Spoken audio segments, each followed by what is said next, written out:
Hello everyone, I am Damayanti. Welcome to my YouTube channel. एवं मु आलोचना करी मधुबनर मेयर मनोज दास गाल्पिक। क्वेश्चन नंबर 1, मधुबनर मेयर गल्परे कला और कल्पना को कथाकार व्यंग माध्यम किपरि उपस्थापन करिसेंती आलोचना कर। गाल्पिक मनोज दास उभय इंग्राजी भाषा एवं ओडिया भाषा रे गल्प रचना करी प्रशंसित होइचंती। मनोज दास को गल्पर शैली स्वतंत्र, भाषा शब्द संयोजना विषय वस्तुर परिकल्पना से स्वतंत्र, जीवनर रहस्य को उद्घाटन करिबा तांकर गल्पर उद्देश्य। आलोच्य गल्प मधुबनर मेयर एक स्वतंत्र शैलीर रचित गल्प। विषय वस्तु और उपस्थापन रे गाल्पिकंक नियारा शैली परिलक्षित होइथाय। दिव्यसिंह बाबू मधुबनर मेयर पौरसभा चली बेले अध्यापक सुदर्शन राय निजर मंतव्य जाहिर करिसेंती।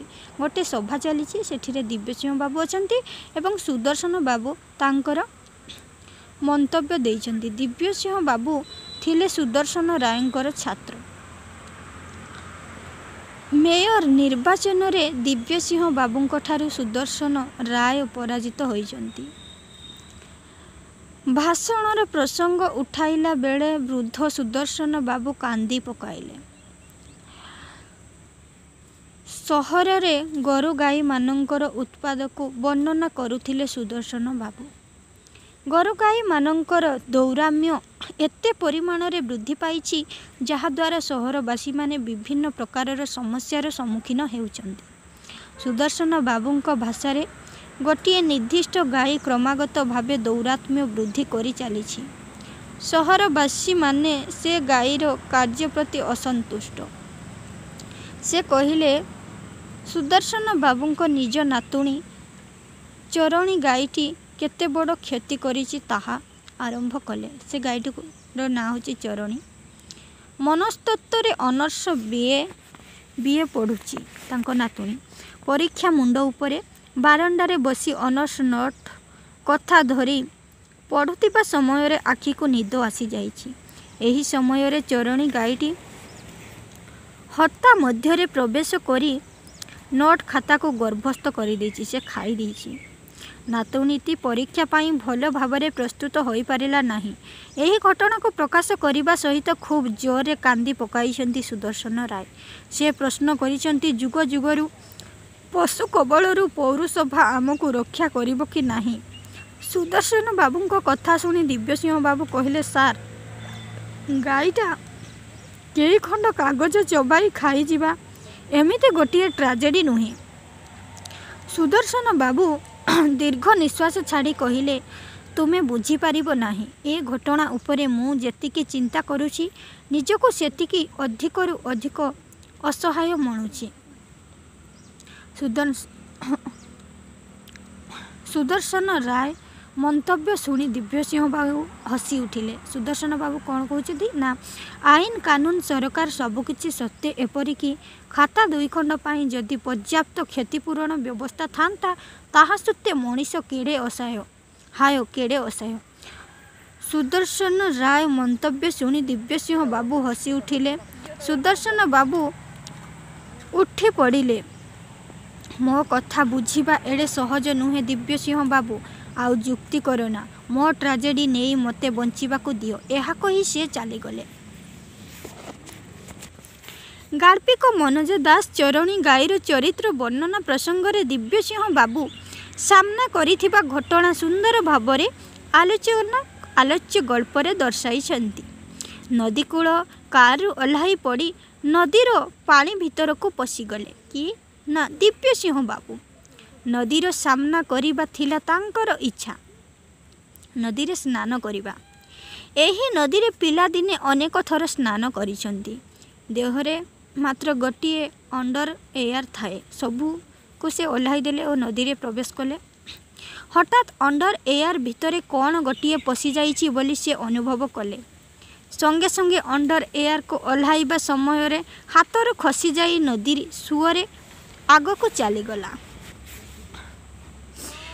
संगे संगे अंडर एयर को ओह्लाइबा समय हाथरू खसी पड़ी नदीर सुअरे आगरू चलीगला। धरी रखिबाकू चेष्टा करिथिले भी से सफल होई पारि नथिले। संपूर्ण उलग्न अवस्था। संध्या आगत प्राय। घर को फेरिबाकू इच्छा कले। कूल को आसी देखिले पथर उपरे थिबा तांकर वस्त्र नाही। धला गाईटी तांकर वस्त्र को चबाई चबाई खाइबारे व्यस्त। गाई को घौड़ाई वस्त्र आनिबाकू उद्यत हेला बेले गाईटी अंधारे अंतर्ध्यान होईगला। मने पड़िला 4 घंटा थड़े सुदर्शन बाबू जेउ चरणी गाई कथा कहूतिले एई सेई गाई। Tragedy scene. से असहाय। सुदर्शन बाबूंको नातुणीर नोट खाता खाईदेला परे जेउ जंत्रणा और असहाय भितरे भाषण देबा समय कांदी पकाइले सेई समदशा तांकु भोगिबाकू पड़िबो बोली से केबे आशा मध्य करि नथिले। एपरी अवस्था से केउठी जिबे। हठात गोटे कार आसिला। तार लाइट को देखी बेंग परी नदी भितर को डेई पड़िले निजर लज्जा को लुचाइबा पाई। कार रे थिले कॉर्पोरेशन कर्मचारी। कर्मचारी मध्यरु जनकर नजर पड़िला मेयर को कार उपरे। कार खोला। एमिति अवस्था सार एठी कौन करुछंती? सार सार बोली डाक छाड़िले। सेमानंको डाक दिव्यसिंह बाबू शुणिले मध्य एभली अवस्था सेमानंको सामना को जीवा पाई लज्जा अनुभव कले। एही खबरटा मेयरंकर घरे पहुँचीबा कथा कही सेमाने चलीगले। सेमानंकर कथबार्ता दिव्यसिंह बाबू शुणुथांती। से निरुपाय नाचार। एमिति अवस्था द्रुत गति रे कार चलाई जाई हुअंता। मात्र घर निकटरे कॉर्पोरेशन कर्मचारी सह अन्यान्य लोकमानंकर गहली थिबो। कौन करिबे एई कथा भाबी भाबी से पानी भितर को गले। किछि समय पर देखिले धाड़ी धाड़ी गाड़ी गुड़ाक आसी से स्थान रे अटकिला। तांको सहित तांकर सान भाईर स्त्री जी कि यूरोप रु आसीची से मध्य आसिले। एभली अवस्था से किपरि सान भाईर स्त्रीर सामना को जीवा संभव हैला नहीं। कौन करिबो? एपरी असुविधा जीवन रे केबे आसीबो बोली से भाबी नथिले। सेमाने समस्ते खोजाखोजी करी निरुपाय होई फेरिले। एका रहीगले दिव्यसिंह मेयर। नदीर पानी भितरे पशी अंधार को सामना करुथिले। बेलकु बेल असहाय होई पड़ुथांती मेयर दिव्यसिंह। पिलादिनर कथा मने पड़ी थाए। पिलादिनर कथा मने पड़ी थाए। एही उलग्न अवस्था माँ एवं बापांको कोଳରେ कांदुथिले। आज सेई कांद कथा मने पड़ुछि। से अबा आउ का आगरे कांदी थांते। बड़ हेबा परे समस्ते तांको अनुष्ठान भावरे देखिचंती। बापा माँ स्त्री भाभी नदी आरपारे को जीवा पाई चिंता करी डंगारे बसिले। राति बढ़ी बढ़ी जाउछि। बेले बेले आखि को निद आसुथाए। डंगा भासी चलीची। सुलु सुलु पवन रे दिव्यसिंह बाबूंकर मन शांत होई आसिला। मुंड भितरु छाती भितरु पुड़ा पुड़ा जंत्रणा उत्कंठा और क्षोभ जेपरी तुला भली उड़ी जाउथिले। मने होउथिला अंधार भितरे सेगुड़िक जेमिति मिसी जाउथिले। भोर हेबाकू आउ बेसी समय बाकी नाही। मधुबनर नगरी रे लोक माने कौन भाबुथिबे, कौन कल्पना करुथिबे। दिव्यसिंह बाबू हसी पकाइले। बहु क्रंदन परे से हस बड़ मधुर, बड़ एकांत। भोर समय बेलकू डंगाटीए गोटाए स्थान रे लागिला। लोकमानंकर चल प्रचल तुठ। दिव्यसिंह बाबू बुदा मूଳରେ देखिले छोट पिलाटीए ठिया होइछि। ताको कहिले झियो मोर लुगा नाही, मते पिंधिबाकू किछि गोटाए देई पारिबु। झियोटी निजर फ्रॉकटी हठात काढ़ी देइथिला। ए फ्रॉकटा तो मते हेबो नाही झियो, मु तो बड़ मनीष। तापरे झियोटी घर को जाई गोटिए गामुछा आनीदेला। झियो पछे पछे तार बापा मध्य आसीचंती। समस्त घटना दिव्यसिंह बाबू थारु शुणी सेमाने दुख प्रकाश कले। धोती गामुछा पिंधि सहर रे पहुँची देखिले खबर कागजरू आरंभ करी ଛକ ଜାଗା ଦୋକାନ ହାଟ ସବୁଠାରେ ମଧୁବନର ମେୟରଙ୍କ ହତ୍ୟା ଆତ୍ମହତ୍ୟା ହରଣ ଚାଳ କଥା ଆଲୋଚନା ହୋଇଛି। ଆଲୋଚନାରେ ଭାଗ ନେଇ ଅଧ୍ୟାପକ ସୁଦର୍ଶନ ରାୟ କହିଲେ, ଗତକାଲି ପୌରସଭାରେ ଯେଉଁ ଚରଣୀ ଗାଈ କଥା ଆଲୋଚନା ହେଉଥିଲା, ମେୟର ଦିବ୍ୟସିଂହ ବାବୁ ସେହି ଚରଣୀ ଗାଈର ପିଛା କରି ତାକୁ ସାକ୍ଷାତ କରିବା ଉଦ୍ଦେଶ୍ୟରେ ଯାଇଥିଲେ। ସେ ଚରଣୀ ଗାଈଟି ଦିବ୍ୟସିଂହ ବାବୁଙ୍କୁ ସମ୍ପୂର୍ଣ୍ଣ ଚବାଇ ଖାଇଛି। ତୁରନ୍ତ ସେ ଗାଈକୁ ଖୋଜି ତାର ଆରେଷ୍ଟ କରନ୍ତୁ, ନହେଲେ ସେ ଏମିତି ଅନେକ ଘଟଣା ଘଟାଇପାରେ। ଏହି କଥା ଉପସ୍ଥିତ ସମ୍ପାଦକମାନଙ୍କଠାରୁ ଜଣାଇଲେ ସୁଦର୍ଶନ ବାବୁ। ଗାଳ୍ପିକ ମନୋଜ ଦାସ କାଳ ଓ କଳ୍ପନାର ଅନୁଭୂତିକୁ ବ୍ୟଙ୍ଗାତ୍ମକ ଦୃଷ୍ଟିଭଙ୍ଗୀରେ ଆଲୋଚ୍ୟ ଗଳ୍ପରେ ସୁନ୍ଦର ଭାବରେ ବର୍ଣ୍ଣନା କରିଛନ୍ତି। କ୍ୱେଶ୍ଚନ୍ ନମ୍ବର 2, ପଠିତ ଗଳ୍ପରୁ ଦିବ୍ୟସିଂହଙ୍କର ଚରିତ୍ର ଚିତ୍ରଣ କର। ଆଧୁନିକ ଓଡ଼ିଆ ଗଳ୍ପ ସାହିତ୍ୟରେ କଥାକାର ମନୋଜ ଦାସ ସାରସ୍ୱତ ପ୍ରତିଭା। ଗାଳ୍ପିକଙ୍କର ସୃଜନା ସୃଷ୍ଟି ବଡ଼ ବିଚିତ୍ର। ଭାରତୀୟ ଦର୍ଶନ, ସଂସ୍କୃତି, ଧାର୍ମିକ ଚେତନା, ପରମ୍ପରା ତାଙ୍କ ସୃଷ୍ଟିରୁ କରିଛି ମଧୁମୟ। ଗଳ୍ପ ଓ ଉପନ୍ୟାସମାନଙ୍କ ମାନବିକ ମୂଲ୍ୟବୋଧର ନୀତିଗତ ଆଦର୍ଶ ଉତ୍କୀର୍ଣ୍ଣ। ସାମାନ୍ୟ ଘଟଣାକୁ ବର୍ଣ୍ଣନା ମାଧ୍ୟମରେ ସଫଳତା ଆଣିବାରେ ସେ ଧୁରନ୍ଧର। ବିଭିନ୍ନ ଗଳ୍ପର ହାସ୍ୟ ବ୍ୟଙ୍ଗଧର୍ମୀ ବର୍ଣ୍ଣନା ଦେଖିବାକୁ ମିଳେ। ମଧୁବନ ପୌରପାଳିକାର ମେୟର ଭାବରେ ଦିବ୍ୟସିଂହ ବାବୁ ଅବତୀର୍ଣ୍ଣ। ଗତ ମେୟର ନିର୍ବାଚନରେ ତାଙ୍କର ସାର୍ ଅର୍ଥାତ୍ ଅଧ୍ୟାପକ ସୁଦର୍ଶନ ରାୟଙ୍କୁ ପରାଜିତ କରି ମେୟର ପଦକୁ ନିର୍ବାଚିତ ହୋଇଥିଲେ।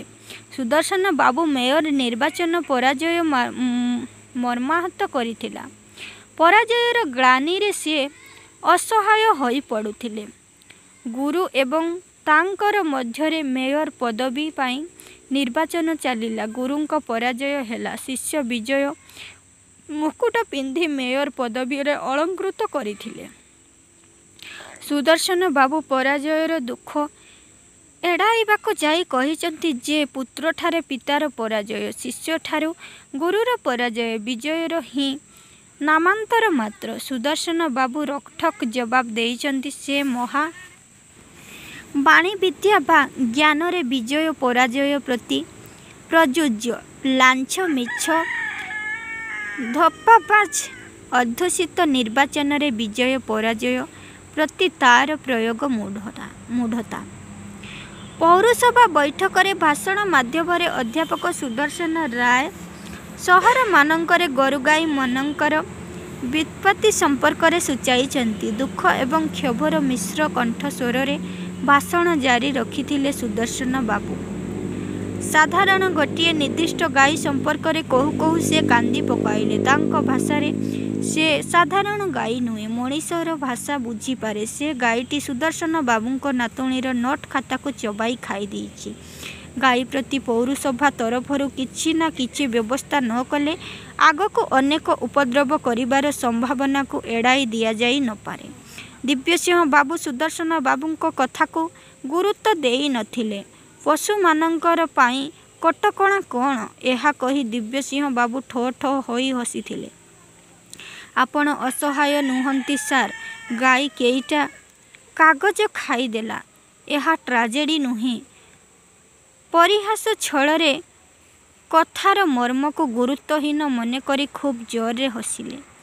ନଦୀ ଭିତରେ ଗତକାଲି ଘଟଣାକୁ ମନେ ପକାଇ ସୁଦର୍ଶନ ବାବୁଙ୍କ କଥା ଭାବି ଚାଲିଥାନ୍ତି। ଚାରିଆଡ଼େ ଶୂନଶାନ୍। ନଦୀ ମଧ୍ୟରେ ଡଙ୍ଗା ମଧ୍ୟରେ ଉଲଗ୍ନ ଅବସ୍ଥାରେ ଦିବ୍ୟସିଂହ ବାବୁ, ମଧୁବନର ମେୟର।